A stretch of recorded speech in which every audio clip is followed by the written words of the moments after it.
lingkungan hidup dan bumi menyediakan berbagai keindahan untuk sebuah cerita. Cerita yang terukir untuk kita bagaimana mencintainya dengan sebuah kata melestarikannya. Tak banyak yang mampu melakukannya, tapi inilah secercah harapan kami untuk peduli dengannya. Alam memberi, ia tak harap kembali, tapi bagi kami yang tetap di sini akan berbuat untuk sebuah lestari. Berbuat untuk negeri, berbuat untuk generasi, dan mengukir kisah di suatu hari nanti.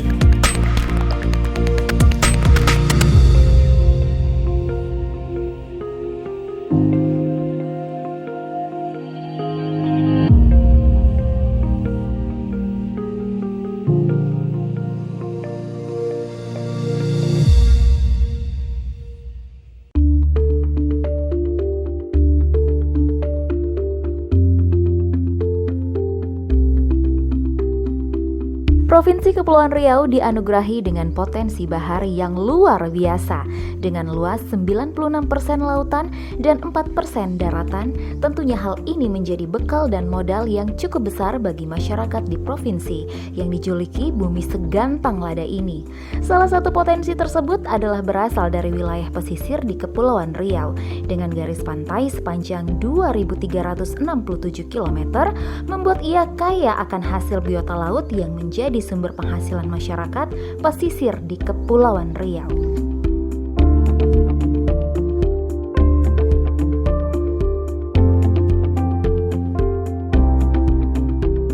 Berbicara tentang wilayah pesisir, sejatinya tidak terlepas dari ekosistem mangrove.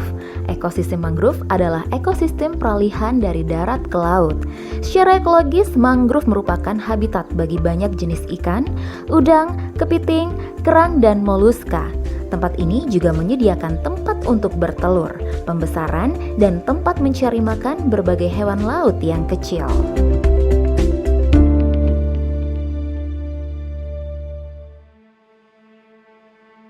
Kalau dari aspek ekonomi, ya, kita tahu bahwa wilayah Provinsi Kepri ini merupakan wilayah kepulauan 96 ya, sampai 95 sampai 96% kan adalah kepulauan. Sehingga mangrove memiliki peran di situ dari aspek ekonomi. Mayoritas masyarakat kita bermata pencarian sebagai nelayan atau berinteraksi dengan wilayah pesisiran di mana mangrove ini berada. Nah, mangrove menjadi tempat pemijahan beberapa satwa laut, ikan, udang, ada kerang, ada kepiting, dan itu tadi karena mata pencarian kita nelayan sangat tergantung. Jadi apabila mangrove-nya rusak, maka tempat pemijahan ikan tadi itu menjadi hilang sehingga ikannya tidak ada. Nah, itulah yang pentingnya mangrove dari aspek perekonomian.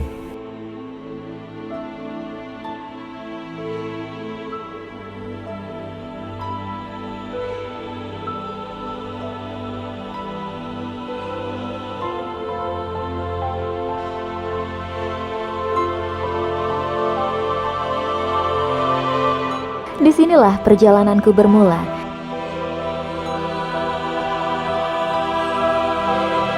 Ketertarikanku terhadap lingkungan hidup membuatku menjelajahi wilayah pesisir dan menemui berbagai masyarakat yang terlibat dalam kegiatan rehabilitasi mangrove di Provinsi Kepulauan Riau. Di sini ya? Ya.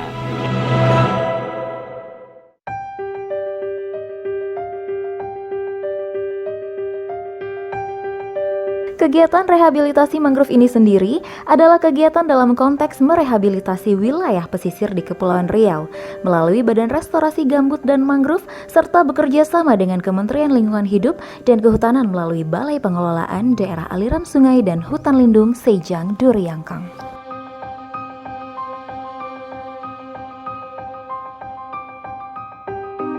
Penjelajahanku bermula di kota Tanjung Pinang, tepatnya di Pulau Dompak, di mana di sini aku menemui kelompok masyarakat pelestari mangrove yang diberi nama dengan Dompak Berjaya.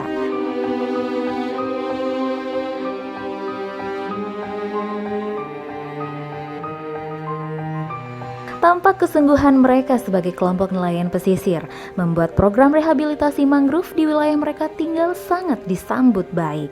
Dengan adanya kegiatan ini, tentunya menjadi sebuah harapan bagi mereka untuk terus melestarikan lingkungan dengan manfaat yang akan mereka rasakan sendiri nantinya.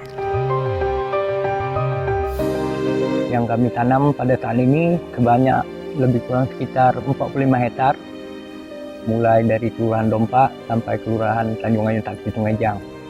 Ya alhamdulillah lah saat ini. Sebenarnya sangat bermanfaat terutama bagi kaum nelayan. Yang mana kan kita boleh tahu kan tempat ekosistem habitat laut ini tergantung pada pohon bakau seperti ketam, kepiting. Jadi tempat berkembang biaknya kan. Jadi kita bersyukur juga. Alhamdulillah program dari pemerintah ini kan memulihkan pohon bakau ini sehingga mudah-mudahan ekosistem laut ini cepat bertambah.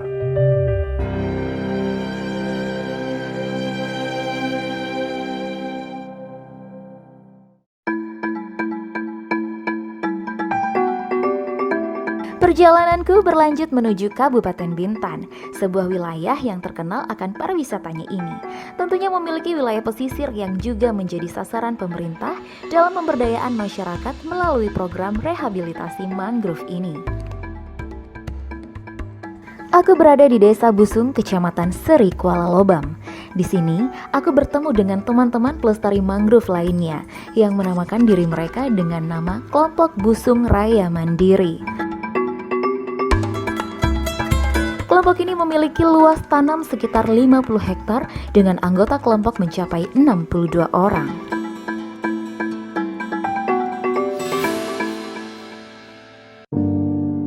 Jadi kalau manfaat yang kami rasakan, karena saya sudah dari tahun 2013 sudah mulai berkecimpung di bidang ini, ya semakin hari kita lihat yang sudah ditanam sebelumnya itu sudah mendapatkan boleh dikatakan hasil yang signifikan. Khususnya ya biota-biota darat ya yang dekat pesisir pantai, khususnya kepiting bakau itu sudah memang biotanya yang berada di itu dia malahan lebih tumbuh hidup ataupun lebih cepat gedenya lantaran karena ada bakau-bakau yang baru. Kalau yang lama ini kan dia sudah tinggi, kemudian mungkin ya akar-akar yang itu sudah mungkin tua, jadi timbul akar-akar yang baru yang kita tanam, jadi itu menambahkan hasil ekonomi yang bertambah bagi nelayan yang pesisir khususnya.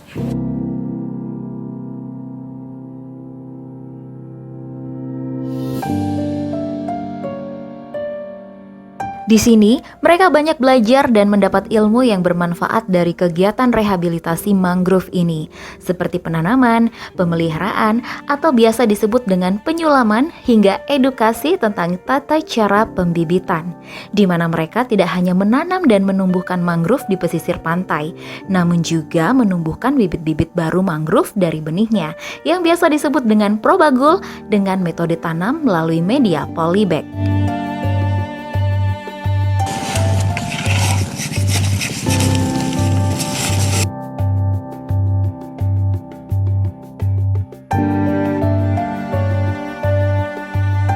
Butuh kerjasama, koordinasi dalam menjalankan sebuah program. Program bukan hanya diciptakan hanya untuk sebuah kegiatan, namun juga dipikirkan bagaimana kelanjutannya. Dan masyarakat di sini ternyata sudah cukup teredukasi untuk pemeliharaan, bagaimana cara penyulaman jika ada yang rusak, dan apabila terjadi serangan hama seperti ini, mereka juga sudah mulai mengetahui bagaimana cara mengatasinya.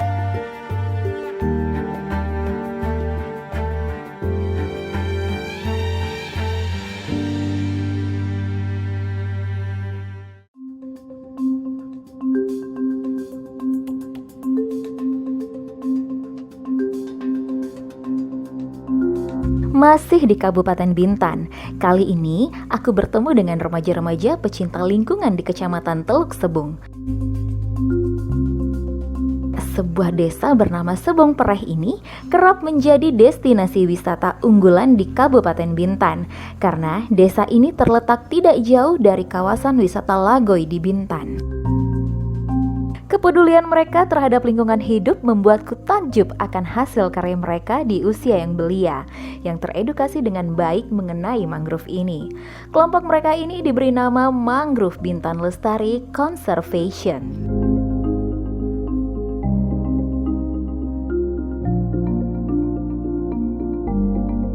Berbekal pengetahuan tentang lingkungan hidup membuat kelompok ini menyambut baik akan program rehabilitasi mangrove yang diprakarsai oleh BRGM dan BPDAS HL Sijang Duryangkang.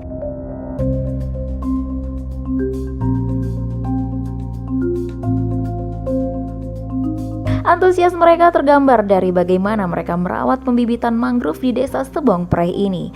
Setiap hari mereka selalu datang ke pembibitan ini guna menanam bibit baru serta merawatnya untuk kemudian dilakukan penanaman atau penyulaman di sepanjang pesisir desa Sebong Preh ini. Sangat berperan penting untuk menjaga alam kita sendiri. Seandainya kita sendiri tidak peduli dengan alam kami, maka lama-kelamaan Bintan sendiri tidak akan pernah asri lagi. Maka dari itu kami sebagai tuan rumah tidak boleh jadi penonton di rumah kami sendiri, karena jarak lokasi kami juga sangat berpotensi dengan di bidang pariwisata pada khususnya, sehingga kami sama-sama teman-teman berinisiatif untuk terus berinovasi untuk di bidang konservasi khususnya rehabilitas mangrove.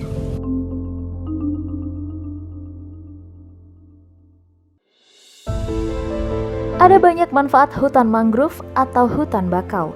Hutan yang umumnya terletak di garis pantai ini berperan banyak bagi lingkungan hidup. Oleh sebab itu, menjaga hutan mangrove merupakan tindakan yang tepat agar lingkungan hidup tetap lestari. Manfaat hutan mangrove secara umum adalah sebagai paru-paru dunia, yakni fungsi ekologi sebagai habitat flora dan fauna, sumber ekonomi sebagai penunjang mata pencarian masyarakat pesisir, serta fungsi geopolitik yakni berfungsi untuk menjaga pulau-pulau terluar Indonesia dari abrasi yang dapat mempengaruhi batas wilayah NKRI. Satu lagi yang penting sekali karena kita nih Kepri berada di wilayah kepulauan, perbatasan adalah dari aspek geopolitik ya. Politik kita tahu negara wilayah Kepri merupakan salah satu perbatasan NKRI yang pulau-pulau kecil itu menjadi batas luar yang perlu dijaga eksistensinya. Termasuk dengan tanaman mangrove ini. Jadi apabila mangrove-nya tidak ada atau hilang, pulaunya bisa hilang, maka batas negara kita ZEE itu akan mundur.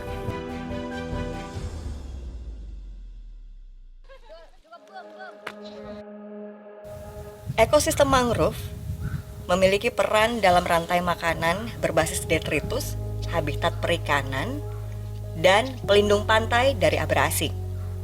Karena mangrove bukan hanya memiliki nilai ekologi, namun juga memiliki nilai ekonomi yang sangat tinggi. Ekosistem mangrove berperan dalam produktivitas perikanan baik itu di kawasan mangrove, pantai dan juga lepas pantai.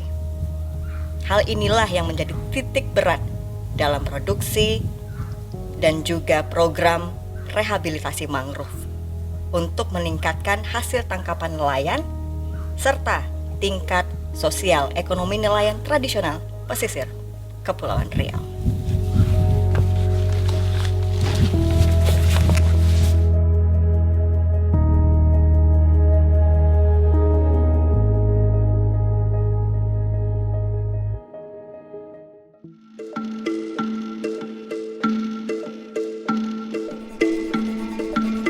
Perjalananku berlanjut ke Kota Batam. Di sini, aku bertemu dengan komunitas Bakau Merah Indonesia. Mereka merupakan pecinta lingkungan hidup yang konsen terhadap mangrove di berbagai pesisir di Kota Batam. Di sini, aku berkunjung ke persemaian mereka di Tanjung Piayu.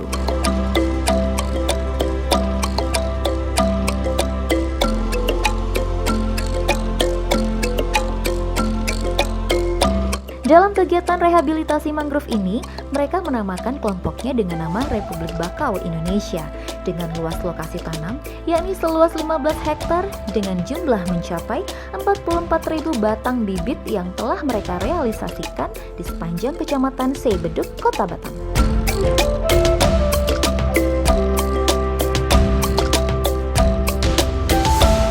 (15 hektar habitat mangrove yang ada di kawasan ini hampir punah dengan kondisi yang sudah kritis.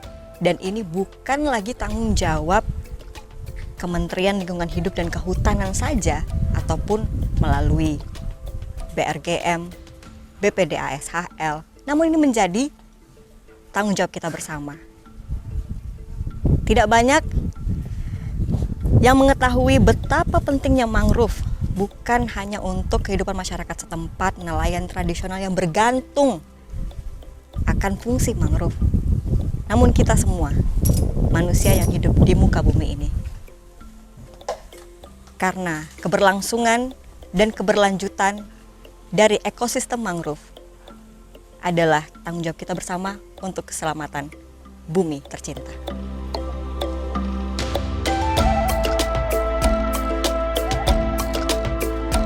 Dalam program rehabilitasi mangrove ini tak hanya berfokus pada pelestarian lingkungan saja, namun memiliki output akan edukasi serta pemberdayaan masyarakat. Sehingga proses pemberdayaan ini menciptakan rasa memiliki dan meningkatkan kesadaran akan pentingnya mangrove.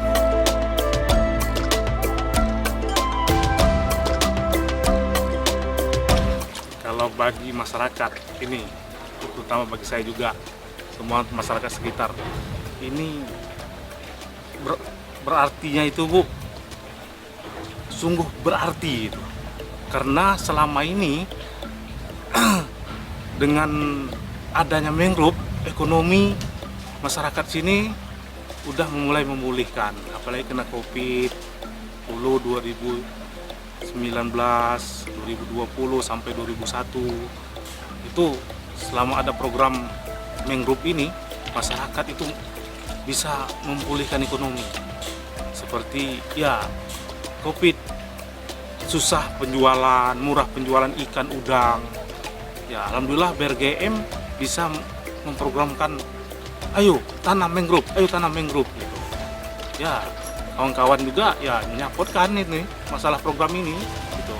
Ya sampai-sampai Pak Presiden kita datang program ini untuk bersenang hati. Anggota-anggota kita kan Pak Presiden mensupportnya tinggi sekali gitu masalah mangrove gitu. Program rehabilitasi mangrove oleh BRGM dan BPDASHL Sejang Duryangkang telah mampu menunjukkan bahwa metode restorasi mangrove yang efektif adalah dengan melibatkan masyarakat sebagai eksekutor dan sebagai end user dari tumbuh dan berkembangnya ekosistem pantai ini nantinya. Metode rehabilitasi ini memastikan bahwa mangrove yang ditanam tentunya akan menjadi suatu harapan masyarakat sebagai bekal mereka untuk generasi berikutnya. Nah, ini kondisi hutan mangrove di Indonesia secara umum dan khususnya di Kepri kan mengalami degradasi dalam berbagai bentuk. Ya, ada menjadi tambak, ada konversi menjadi permukiman, ada menjadi perkotaan, ada untuk pelabuhan, macam-macam. Nah, kita menjadi sorotan ataupun perhatian dunia juga untuk menjaga eksistensi mangrove ini. Ya, berharap bahwa tanaman-tanaman yang sudah ini dalam jangka pendek bisa membantu juga perekonomian, karena jangka pendek ya untuk perekonomian masyarakat. Sedangkan jangka menengah nanti tanaman mangrove ini bisa tumbuh dengan baik, dengan terawat.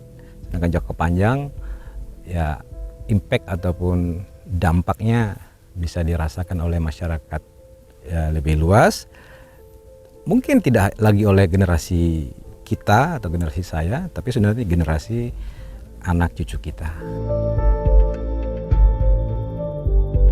Di Batam, tepatnya di Setoko, Kecamatan Bulang, terdapat lokasi penanaman mangrove yang momentum. Mengingat di sini pada September 2021 yang lalu, Presiden Joko Widodo mengagendakan penanaman mangrove bersama pelajar dan masyarakat. Di atas lahan seluas 15 hektar, masyarakat Setoko bersama Presiden RI Joko Widodo telah melakukan penanaman sebanyak 49.500 batang mangrove. Hal ini adalah bukti betapa konsennya pemerintah dalam mempersiapkan mitigasi perubahan iklim dunia dalam upaya merehabilitasi wilayah pesisir Indonesia, khususnya Kepulauan Riau sebagai sebuah wilayah perbatasan RI dengan negara tetangga yang tentunya memiliki nilai tersendiri dalam menjaga kedaulatan RI di perbatasan negeri.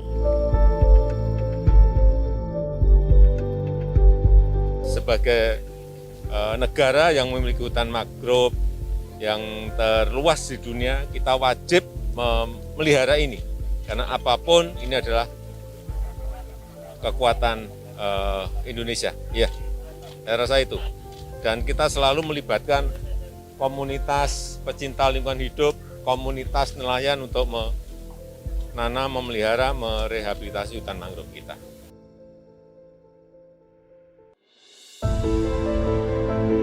Kegiatan pemulihan ekonomi masyarakat melalui rehabilitasi mangrove dilakukan dengan pendekatan strategis secara komprehensif dan memperkenalkan 3M, yaitu memulihkan, meningkatkan, dan mempertahankan.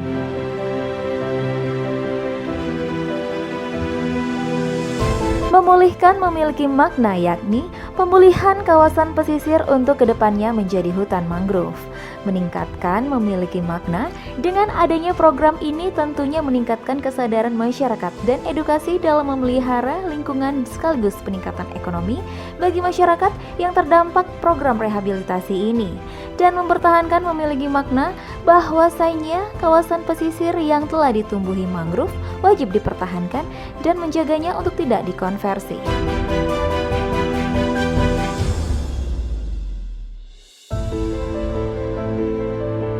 Dengan demikian, rehabilitasi mangrove ini perlu upaya bersama secara terpadu di Kepulauan Riau, mulai dari BRGM, Kementerian Lingkungan Hidup dan Kehutanan KLHK, pemerintah daerah, masyarakat, lembaga swadaya masyarakat, serta pihak swasta dan lain sebagainya untuk mempercepat pelaksanaan rehabilitasi mangrove di bumi segantang lada ini. Ya, harapan kami di Dinas Lingkungan Hidup dan Kehutanan ini di Provinsi Kepulauan Riau, harapannya tentunya lingkungan menjadi lestari, ya. Kemudian lingkungan juga terjaga dari kerusakan lingkungan. Dan himbauan kami kepada masyarakat, mari kita sama-sama bertanggung jawab, ya, terhadap kelestarian hutan dan lahan. Nah, karena tanggung jawab ini bukan hanya masyarakat, tapi juga pemerintah dan juga nanti ada mitra dunia usaha.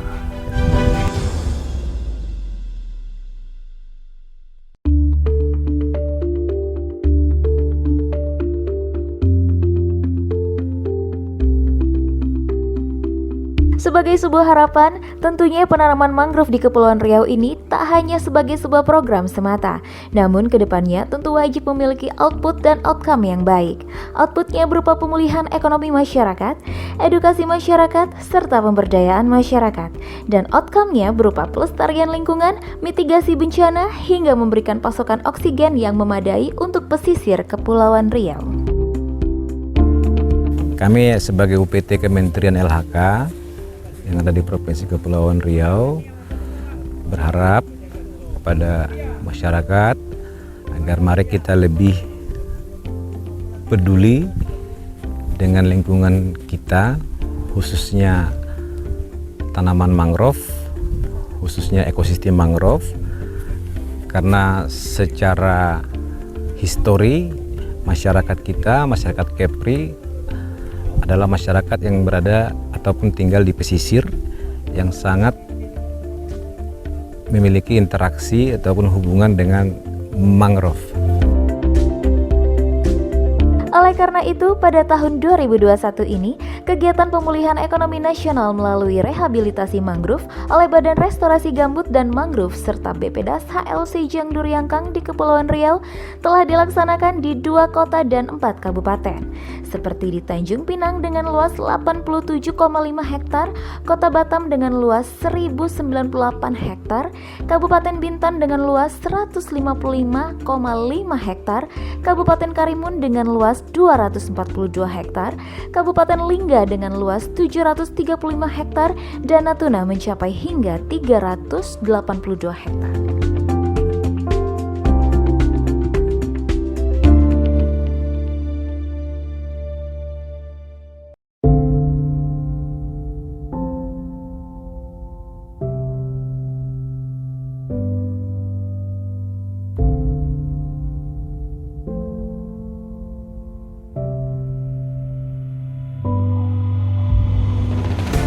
Inilah sepenggal kisahku menjelajahi bumi segantang lada Kepulauan Riau. Kebersamaanku bersama mereka memberikan arti tersendiri bahwa sesungguhnya berbuat untuk negeri adalah investasi di hari nanti. Mereka ada untuk memberi bakti kepada generasi nanti.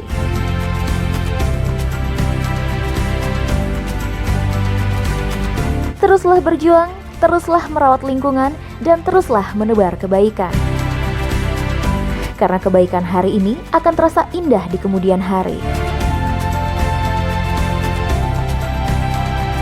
Demi Ibu Pertiwi Indonesiaku yang indah dan abadi.